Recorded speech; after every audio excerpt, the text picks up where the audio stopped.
네, 오늘도 연합뉴스 TV에서 아침마다 국제뉴스 전해주고 계시는 선재규 기자님 나오셨습니다. 안녕하세요. 네, 안녕하세요. 예. 자, 저희가 이제 계속 대만 얘기 매일매일 저희가 좀 요즘에 안 볼 수가 없습니다. 어저께 이제 말씀해 주셨을 때 중국에서 이제 대만의 홍콩식 그 일국양제라고 하셨죠? 그 홍콩식으로 일국양제를 적용을 하겠다라는 움직임이 있다 이렇게 말씀을 하셨는데요. 결국 이제 공식적으로 공식화를 했네요. 네, 이제 그 대만 백서에 대한 그 좀 자세한 내용들이 나오기 시작하는데요. 그 일국 양제 이 부분에 대해서 이제 이게 과연 어떤 식으로 적용될 거냐에 대한 관심이 많았는데 중국 쪽 얘기는 이게 이제 가장 포용적인 방법이라는 그 얘기를 했었고요. 그런데 이제 지금 관측들은 홍콩을 지금 홍콩 특별 행정구로 표기를 해서 지금 대폭 그 관리를 강화했는데 그런 식으로 대만 특별 행정구로 지정해서 홍콩식으로 그게 꽉 옥죄일 것 같다는 그런 그 의미라는 분석들이 나오고요. 네. 그다음에 어제도 말씀드렸지만 이제 통일 후에도 그 중국군이나 행정 인력이 들어가지 않는다는 표현도 사라졌고요. 그다음에 이제 고도 자치권을 인정한다는 그 표현이 있기는 있습니다 이번에. 그런데 거기다가 국가 주권, 안전, 발전 이익 확보라는 전제를 딱 붙여놨습니다. 그러니까 이거는 홍콩 그 국가보안법식으로 절대로 그 반중 인사가 이렇게 무슨 뭐 집권하거나 이런 거 못하게 하겠다는 그런 뜻인 걸로 보이고요. 근데 이 정도면 많이 변한 거 아닌가요? 왜 그러냐면 그렇죠. 홍콩이 예전에 그 좀 자유롭게 지낼 때도 뭐 보통 일반인들은 홍콩은 중국 거라고 보통 생각하잖아요. 네네. 잠깐 뭐 조금 자유롭게 해줄 뿐이고. 그런데 대만도 중국 거다 이렇게 생각하는 사람은 굉장히 드물었는데 그렇죠. 네. 대만을 홍콩식으로 한다는 거는 진짜 완전히 그냥 내 거다, 우리나라다 이렇게 얘기하는 거 아닌가요? 그리고 너무 심하게 생각하는 건가요? 그리고 또 그렇게 생각하실 수 있는 근거가요. 통일된 후에 대만에 외국 영사기구를 설치할 수 있다. 이것도 자기네가 이제 그러니까 그 외교권도 확실하게 하겠다는 그런 의미로 읽힙니다. 네. 아. 세게 나오네요. 진짜. 네, 세게 나옵니다. 네, 그리고 네. 이제 그 구이 공식이라는 게 이게 1992년에 양안이 이런 뭐 공통 인식이라는 건데 여기 대해서 대만은 계속 좀 부정적이었는데요. 이번에도 평화 통일 전제 조건으로 이 구이 공식 이거를 거기다 집어넣었습니다. 그런데 지금 대만 쪽에서는 이게 뭐 우리가 정치적으로 그렇게 합의한 적이 없다고 계속 부인을 하는데 이번에 그 기어이 집어넣은 겁니다. 어제 그 중국 외교부 대변인, 이제 대만 외교부 대변인이 여기 대해서 뭐 즉각 반발했습니다. 일국 양제 모델 어쩌고 하는데 이거는 대만 사람만이 대만의 미래를 결정할 수 있다. 그렇게 강조를 했고요. 그리고 이제 그 펠로시 방문을 계기로 해서 그 중국이 대만 사람들을 위협하기 위한 뉴노멀을 자꾸 이렇게 만들고 있다. 그런 구실인데 우리는 절대 안 넘어간다. 이렇게 또 선을 그었습니다. 이게 그럼 미국 같은 경우에는 이제 대만이랑 이제 중국 사이에 이제 긴장이 계속 고조가 되고 있는데 사실 제일 그 우리가 우려하는 부분은 어떤 군사적인 이런 어떤 행동들이 생길까 봐 그런 게 제일 저희를 긴장하게 하는 거 아니겠습니까? 네, 뉴욕 타임스가 어제 보도를 했는데요. 미국 당국자를 이용했는데 미국 해군이 지금 이제 중국이 대만 해협은 우리가 통제한다고 이제 사실상 선언을 한 상태거든요. 그런 데서 미국 해군이 대만 해협 이걸 무시하고 몇 주 안에 그 미군 함정이 이곳을 통과하도록 할 계획이라는 겁니다. 그걸 준비를 하고 있는데 단지 그 이제 너무 중국을 자극하지 않기 위해서 그 항공모함 레이건호 이게 이제 요코스카에 이제 모항을 하고 있는데 그 항공모함은 이번 작전에서는 뺄 것 같다고 되어 있고요. 여기 대해서 국방부 그 정책 차관도 지난 월요일에 브리핑하면서 미국이 대만 해협에서 국제법에 따른 그 통상적인 작전을 수행할 거다 그렇게 얘기를 했습니다. 그런데 이제 이런 상황에서 미국 함정이 거기를 지나간다는 거는 이제 그야말로 중국에 대한 아주 정면 도전이 되는 거죠. 이제 걱정스럽습니다. 뭐 군사적으로 진짜 정리가 좀 안 된 거네요. 그러니까 그렇죠. 뭐 미국은 대만이 독립국가니까 뭐 대만에 그걸 위해서 우리가 왔다 갔다 할 수 있다고 생각하는 거고 중국은 내 영해에 지금 외국 군대가 들어오는 거고 이번에 그 대만 그 가운데 중간선도 그렇죠. 넘었지 않습니까? 네. 그래가지고 이제 완전히 우리가 통제하는 식의 그런 걸 이제 강조를 해놨는데 이제 미국이 예전대로 간다 그러면은 중국이 가만히 있지는 않을 겁니다. 어쨌든 뭐 한번 큰 일이 벌어지고 나서야 좀 정리가 될 그런 아주 일촉즉발의 상황이다 이렇게 봐지는 건가요 지금? 글쎄요. 항상 보면 위기가 있으면 그 다음에 또 뭔가가 있는데 일단 자오자 뭐 계속 지금 지금 게임 그 양상은 계속 이어지는 모습입니다. 네. 저 군사적으로도 말고도 그 경제적으로도 그 보복 관세를 조금 그 미국에서 완화시켜서 좀 그 좋은 쪽으로 갈 거라고 생각했는데 거기에 대해서 다시 재고하겠다 뭐 이런 얘기가 나오는 것 같습니다. 네, 얼마 전까지만 해도 바이든 대통령이 곧 그거를 발표할 거라고 굉장히 낙관이 됐었는데 그러게요. 최근에 좀 상황이 복잡해진 것 같습니다. 네. 로이터 통신이 어제 여러 명의 미국 정부 소식통을 이용해서 전했는데요. 대만 사태 때문에 바이든이 그러지 않아도 그 전에도 고민을 많이 했는데 이게 상황이 더 꼬여가지고 대통령이 더 신중해졌다는 겁니다. 그래서 지금 이제 기억하시겠지만 트럼프 때 그 최고 세율이 25%였죠. 네, 보복 관세가 그렇죠. 한 2,200개 정도 품목, 그러니까 돈으로 치면 한 3,700억 달러 정도 규모였는데 이게 이제 그 다음에 조금 완화되고 해가지고선 그 바이든 행정부 들어와서는 미국 그 무역대표부에서 352개 종목을 이 가운데 이제 한식으로 유예를 했거든요. 그렇죠. 그렇게 했는데 네. 이것도 충분치 않다 해가지고 미국 재계하고 미국 그 연방 그 의원 한 140명 이상이 확대하라고 계속 압박을 해왔는데 그리고 또 뭐 옐런 미국 재무장관도 별 효과 없다. 미국의 인플레만 높이니까 이걸 풀자 하고 물론 이제 그 차이 무역 대표는 중국에 대해서 우리가 카드를 주고 있자고 해서 이제 행정부 내에서 약간의 이견이 있었는데 그래도 이거를 좀 많이 완화할 거라고 했는데 이제 바이든 대통령이 대만 사태를 계기로 해서 이건 좀 주춤하는 것 같습니다. 지금 미국 무역 대표부가 오는 23일까지 이거 관련해서 그 여론을 이렇게 모으는 모양입니다. 그래서 그거 결과에 따라서 이제 그 트럼프 행정부 때 이게 적용되고 나서 한 4년 지났으니까 과연 효과가 있는지 그 분석을 하는 작업을 하고 있는데 이제 23일 이후에는 뭔가 이제 거기서 내놔야 되는데 그것도 하나의 어떤 계기가 되지 않을까 싶은데 바이든 대통령이 상당히 고민을 하는 모양입니다. 지금 그 미국 소식통들 얘기는 대통령만 결정할 수 있다. 그렇게 말을 하네요. 이게 사실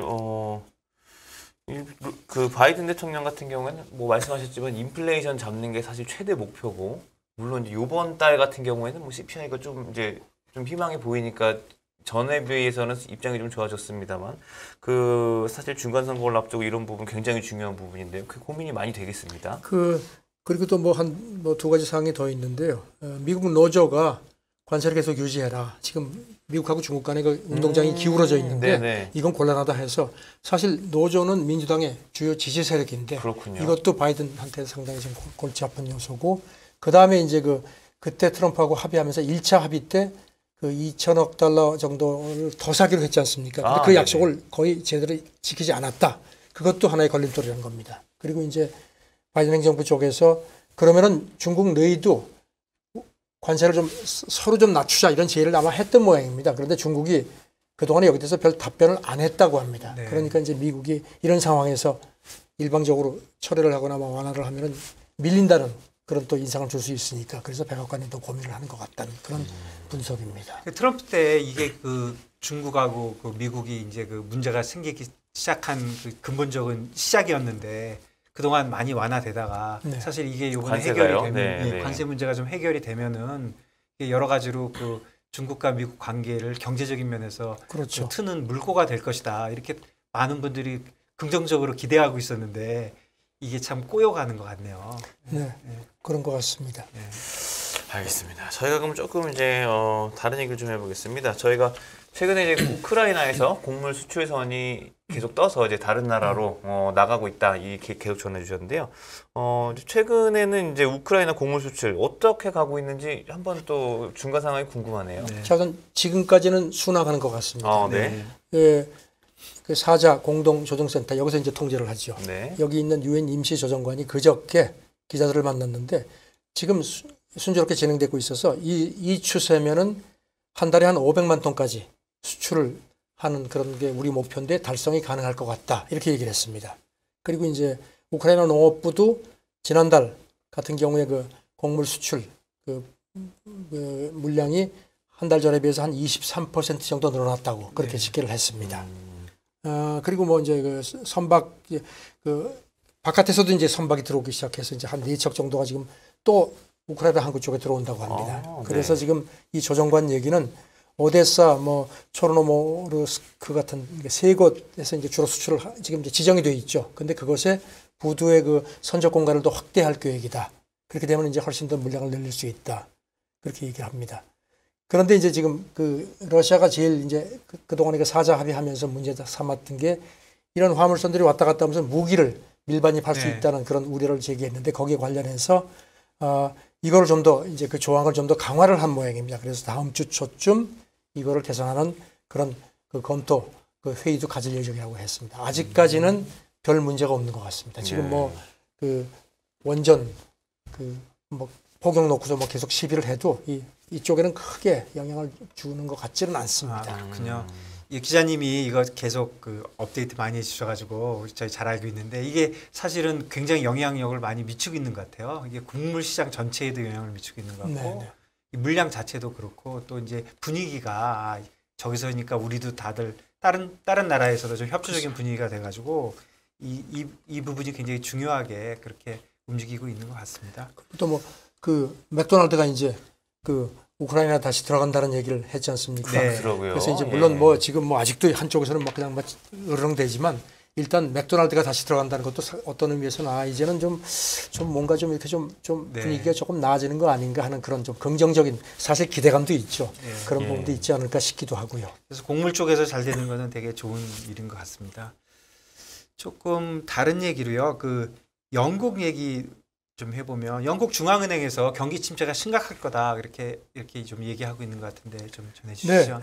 영국 중앙은행이 지난주인가 그 이제 올 4분기부터 마이너스 성장이 시작될 것 같다. 그래가지고 뭐 내년 말 정도까지 그래서 2007년 그 금융위기 이후에 가장 긴 침체기로 들어갈 것 같다. 네. 그런 그 전망을 했었는데 이 삭소뱅크가 이 보고서를 낸 게 있는데요. 지금 이 영국이 지금 상황이 굉장히 안 좋아서 갈수록 자꾸 신흥국처럼 보인다. 사실 신흥국처럼 보인다 그러니까 신흥국이 굉장히 나쁜 것 같은데 그러니까 영국은 자기가 어쨌든지 무시하는 건가요? 네. 선진국이었으니까요. 예, 그렇게도 생각할 수 있고 영국이 엄살이 좀 심한 것 같기도 하고. 그러니까 그러면서 한 가지 예외가 있다면은 통화 위기는 아니다. 그래도 파운드화 가치가 그래도 아직은 좀 이렇게 어느 정도 네. 유지가 된다는 지적을 했고요. 반면에 정치적인 불안정이라든가 무역 부진, 그다음에 에너지 위기, 그다음에 이제 특히 뭐 영국도 인프레 이것들이 문제다. 그래서 영국을 신흥 시장국으로 갈수록 더 그렇게 보이게 한다. 하는 게 삭소뱅크의 분석입니다. 네. 영국 내에서도 사실 올해 뭐 물가도 그렇고요. 이제 뭐 에너지 위기 심각하고 정말 여러 가지로 걱정이 많은가 봅니다. 국민들이요. 유럽 다른 국가에 비해서 영국이 결코 그렇게 좋은 상황이 아닌 것 같이 보이더라고요. 여러 가지 숫자들이. 그러게요. 다만 이제 인프레는 오는 10월쯤 되면 13%까지 딱 찍고 좀 진정될 것 같다는 얘기를 했고요. 아니 근데 10월에 13%도 이게 사실 그러니까요. 저희가 상상하기 어려운 그러니까 다른 수준인데요. 나라보다 더 높아요. 예. 영국이요. 예. 그리고 영국 중앙은행 얘기가 올해하고 내내 영국 가계의 세후 실질 가처분 소득도 한 4% 줄어들 거다. 그래서 특히 저소득층이 힘들 거라고 봤습니다. 이런 가운데 또 그 에너지 시장 조사기관 분석인데 지금 내년이 되면은 영국의 그 가구당 전기 가스료가 올해보다 지금보다 한 2배 이상 그러니까 뭐 한 해 기준으로 해서는 우리 돈으로 한 680만 원 정도 그렇게 또 봤습니다. 연간 그 정도가 들어갈 거라고요. 예. 에너지 그 요금으로만요. 그래서 지금 지금 차기 총리 후보에 두 사람이 올라가 있죠. 마지막까지. 여기서 리츠 트러스 외교장관이 이제 즉각적으로 감세하고 그다음에 이제 에너지 요금 내에 친환경 부담금도 줄여주겠다. 이렇게 또 얘기를 했는데요. 지금 뭐 친환경 얘기가 들어간 지가 참 오래됐습니다. 참 예. 지금 사실 가장 심각한 문제인데 워낙 뭐 그야말로 발등에 불이 떨어진 상태니까.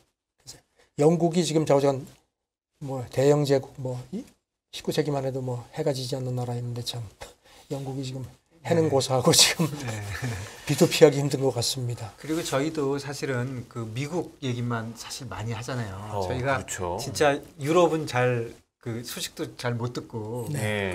그런데 그 유럽 영국 그런 뉴스들도 저희가 잘 업데이트되고 또 상황도 잘 알고 그런 거는 좋은 것 같아요. 너무 미국 중심으로 네. 항상 네. 하니까. 저도 사실 영국 같은 경우에는 그 유럽 금융시장의 중심이잖아요. 그럼요. 아직도 네. 지금 뭐 성 기자님 말씀해 주신 대로 아직도 뭐 영향력이 뭐 대단하죠. 네. 저희가 미국만 딱 보고 있는 거죠, 사실은. 예, 알겠습니다. 참 이런 와중에 좀 기존과는 좀 다른 행보를 보이는 나라들도 좀 있는 것 같습니다. 저희가 이제 최근에 전해 듣기로 그 베네수엘라나 이런 데서 이제 암호화폐를 그 법정 통화로 지정을 해가지고 뭐 사용을 하는 나라가 있었는데요. 이란도 이런 추세에 끼어든다 이런 내용들이 있네요. 그러니까 이란이 뭐 아시겠지만 지금 그 달러 결제망에서 지금 쫓겨나 있는 상태 아닙니까? 네. 그러니까 이란이 뭐 당연히 그 우회할 수 있는 방법을 그동안에 뭐 다각적으로 찾아왔는데 이란 쪽에서 이란 그 산업광물 통상 차관이 트위터에 아주 공개를 했습니다. 암호화폐를 이용한 무역을 우리가 본격적으로 시작했다 하면서 1,000만 달러, 그러니까 뭐 사실 그렇게 많지는 않은데요. 규모의 상품 수입 계약을 암호화폐로 체결을 했다고 밝혔습니다. 그러면서 이런 게 처음이고 9월 말까지 암호화폐하고 스마트 계약을 통한 대외 교역을 획기적으로 확대할 계획이다. 그런데 이제 그럼 어떤 암호화폐를 쓰고 그다음에 어떤 물건을 사느냐 했더니 거기는 얘기를 안 했습니다. 이게 사람들이 이게 제일 궁금할 것 같은데요. 이란에서 어떤 암호화폐를 하는지. 근데 그런 것 같아요. 이 암호화폐가 저는 뭐 꼭 나쁘고 좋은 거를 떠나서 사실 길게 보면 이번에 우크라이나 그 났을 때 그 외환 보유고 못 쓰게 하고 네. 뭐 스위프트에 뭐 빼고 막 네. 그랬잖아요. 그런데 결국에는 러시아 뭐 다 이란 다 괴롭긴 했지만 결국 그런 거에 반작용, 그렇죠. 뭐 부작용 이렇게 해갖고 디지털 뭐 중국 디지털 화폐, 러시아 디지털 화폐, 또 암호화폐 이런 쪽으로 자꾸 다른 쪽으로 이렇게 새로운 게 생기면 결국 좋은 거는 아니다 이렇게 생각하는데 어떻게 생각하십니까? 그러니까 등 떠밀려 가지고선 이제 이렇게 뭐 예. 한 셈이 되지 않습니까? 네네. 그러니까 사실 단기적으로는 미국이 거봐 하고 쫓아내 가지고선 집 나가서 고생 좀 해봐 그랬는데 집 나가서 고생도 하면서 사람이 더 단단해지지 않습니까? 네. 그래서 더 성숙하고 하듯이 그런 것 같습니다. 지금 그 블록체인 분석업체 엘립틱이라는 데가 이 분석을 한 게 있는데요. 예, 지난 2월 기준인데 이란의 그 비트코인 채굴량이 전 세계의 한 4.5% 정도를 차지한 걸로 집계를 했습니다. 그러면서 이제 특히 전력을 싼 전력을 활용을 해가지고 네. 이렇게 해서 비트코인을 채굴해서 이거를 가지고 필요한 물품을 수입한다고 당시에도 분석을 했거든요. 네. 그래서 이제 이런 건데 지금 김 대표 말씀하신 것처럼 그 절대로 그 건강도 잃어봐야지만 운동하고 하듯 한 거 똑같은 네. 것 같습니다. 그러니까 네. 지금 이렇게 미국이 이런 빌미를 준 것 같습니다. 계속 몰아내니까 몰리는 쪽에서도 그냥 죽을 수는 없지 않습니까? 네. 그래서 그런 것 같은데 지금 아시다시피 비트코인이 지난 4월이죠. 세계에서 제일 먼저 이제 비트코인 이제 엘살바도르가 비트코인을 이제 엘살바도르군요. 네네. 공시법 통화로 채택을 하고 그다음에 이제 중앙아프리카 공화국 여기도 굉장히 가난한 나라인데 여기도 아프리카에서는 처음으로 그 4월에 비트코인을 역시 법정 통화로 채택하고 지난 7월에는 자기네 상고 코인 이걸 또 공식 가상 통화로다가 출시를 했습니다. 예, 이런 움직임이 자꾸 확산되는 것 같습니다. 예. 저는 사실 그 김유성 대표님 아까 말씀드리면 좀 여쭤보고 싶었던 게 사실 미국이라든지 이제 주요국에서 그 이 비트코인이라든지 가상화폐를 규제하고 싶어하는 이유 중에 하나가 사실 이런 것도 좀 있지 않겠습니까? 그 중앙은행이라든지 정부에서 뭔가 이제 통제를 하고 싶을 때 빠져나갈 구멍들이 이렇게 생겨버리면 예, 그게 있다고 네. 생각이 됩니다. 이게 네. 결국 탈중앙화를 하겠다는 거잖아요. 그리고 원래 그게 가치죠. 예, 컨트롤에서 벗어나는 거니까 그거는 이제 그 미국 같은 나라에서는 뭐 좋지 않은 거 확실한 거죠. 근데 뭐 지금 말씀하신 대로 이란이나 이런 데 방법이 없는 나라, 네. 그다음에 이런 데는 뭐 사실은 좀 뭐 자세한 얘기보다는 아주 못 사는 나라들 입장에서는 그 나라 통화 자체가 별로 의미가 그렇죠. 없잖아요. 그렇죠. 1000% 인플레이션 그렇죠. 일어나고 하느니 사실 비트코인이 엄청 많이 움직이지만 자기네 통화보다는 덜 움직이니까. 그렇죠. 아, 또 예. 그렇게 생각할 수가 있네요. 예, 그래서 네. 그렇게 충분히 할 수 있는 거거든요. 그러네요. 그리고 또 네. 어떤 나라들은 은행 시스템이 안 돼 있어가지고 은행 가서 법정 화폐를 쓸래도 구자를 못 여는 사람들도 있거든요. 그래서 그런 것들이 사실 암호화폐의 처음에 출발점이기도 했어요. 사실은 네. 못 사는 사람한테 오히려 도움이 된다. 암호화폐는 누구나 가질 수 있는데 네네. 법정화폐는 가질 수가 없으니까. 근데 물론 뭐 좀 지나친 면도 있지만 결국 이런 모든 것들이 그런 거하고 다 연관돼 있어서 역시 세상 일이 한쪽으로만 볼 수는 없다. 그러네요. 예, 그런 그렇습니다. 생각이 듭니다. 알겠습니다. 저희가 오늘 또 그 기자님 말씀 듣다 보니까 조금 이제 시간이 조금 남아서 저희가 하나 또 궁금한 거 하나 또 네. 질문 드리면은 얼마 전에 그 러시아에서 그 북한이 뭐 러시아에다가 뭐 10만 명 추가 파병을 제의했다 뭐 이런 그 뉴스가 나왔었잖아요. 우리 네. 얘기했었죠. 네. 거기에 대한 그 진위 여부를 또 러시아에서 또 추가로 뭐 확인을 했다고요? 네, 러시아 그 외무부 간부가 어제 기자들한테 확실하게 밝혔습니다. 관련 보도는 처음부터 끝까지 거짓말이다. 아, 정말요? 제가 어제도 말씀드리면서 이게 지금 뭐 나오는데 좀 네. 이렇게 헷갈린다 그랬는데 네. 그리고 뭐 그런 뭐 제의설 그런 협상은 애초에 없다. 그러면서도 이제 다만 이제 그 충분히 이제 이 러시아군하고 그다음에 이제 그 도네스 그두 인민공화국이 있죠. 친러시아 네. 그쪽 병력만 가지고도 충분하다 이렇게 선거했습니다. 반면에 이제 그 북한이 그 노동력 파견하는 문제 그 부분에 네네. 대해서는 그쪽 그 도네츠크 인민공화국 쪽에서 사실상 시인을 했습니다. 그러면서 첫 그 대표단이 곧 와서 구체적인 사업 얘기를 할 계획이라고 밝혔습니다. 지금 전문가들도 북한이 뭐 10만 병력 10만 명을 보낸다는 게 상당히 그건 가능성이 낮다고 그렇게 봤거든요. 왜냐하면은 그렇게 되면 제재가 또 추가될 수도 있고 그다음에 지금 북한에도? 북한이 지금 네. 코로나 방역 굉장히 신경을 쓰는데 그 10만 명씩 내보냈다가 그러면 또 이게 코로나 문제도 있고 해서 쉽지 않을 거라고 했는데 역시 그건 뭐 낭설인 것 같습니다. 10만 명 자체가 대단한 숫자잖아요. 그렇죠. 예, 네. 뭐 북한 군이 뭐 몇 명인가요? 한 100만 명 되나요? 그래도 한다 하더라도 10만 명이면 엄청난 숫자니까 사실 근데 낭설이라 그러니까 또 그렇네요. 아니 뭐 그런 얘기가 어떻게 나오게 되는 건지. 사실 뭐 북한이 사실 우리나라도 그렇지만 예비군이 많기 때문에 병력이 많이 잡혀 있잖아요. 네, 근데 뭐- 북한은 우리나라보다 더 많다고 보니까 뭐 100만은 훨씬 넘긴 하겠습니다만 뭐 그래도 잘 어쨌든 모르겠습니다. 현대전에서 그 보병이 10만 명이면 대단하죠. 네. 그런 거죠. 예. 네, 네. 알겠습니다. 근데 사실 뭐 아까 코로나 얘기도 하셨지만 북한이 뭐 어저께는 김정은이 이제 그 뭐 자기네 코로나 뭐 정리된 것 같다 네. 이런 얘기도 하고 그러긴 하더라고요. 근데 예. 외신은 뭐 전부 거기 대해서 네. 그걸 어떻게 믿느냐. 딱히 전부 그렇게 예. 가치를 두진 않는. 뭐 북한 기준으로 하면은 뭐 그 한국에 비해서 치명률이 뭐 75분의 1밖에 안 되는 건데 그게 말이 되느냐. 예. 예, 그렇게 얘기해서 상당히 회의적으로 보고 있습니다. 전체적으로 봤을 때 이제 외화벌이용으로 그 노동력은 이제 좀 파견하고 이런 거는 가능성이 좀 있고. 그 사실 네. 그 돈바스에 있는 그 나라의 뭐 나라라고 얘기하는지 모르겠지만 거기다가 그 노동력 보내는 것도 그 유엔 제재 그렇죠. 대상인데 그렇죠. 그냥 그런 거는 그냥 막말로 그냥 배째는 건가요? 그냥 뭐 거기나 여기나 다 유엔에서는 인정 안 하니까 그냥 막 보내보겠다 뭐 그런 건가요? 그렇죠. 지금 뭐 어떻게 방법이 없지 않습니까? 사실 솔직히 사실상에 지금 뭐 북한 노동력 다 철수하도록 했는데 지금 일부 남아 있다는 얘기도 계속 나와도 그냥 유야미야 되고 있는 상황이니까 자전 뭐 유엔이 뭐라고 얘기하든지 자기들은 협상을 한다는 입장이니까요. 네. 유엔이 또 어떻게 나올지 두고 봐야죠. 유엔이 지금 이제 곡물 수출하고도 막 연계돼 있고 하니까 이게 상당히 좀 복잡한 문제인 것 같습니다. 네. 네, 알겠습니다.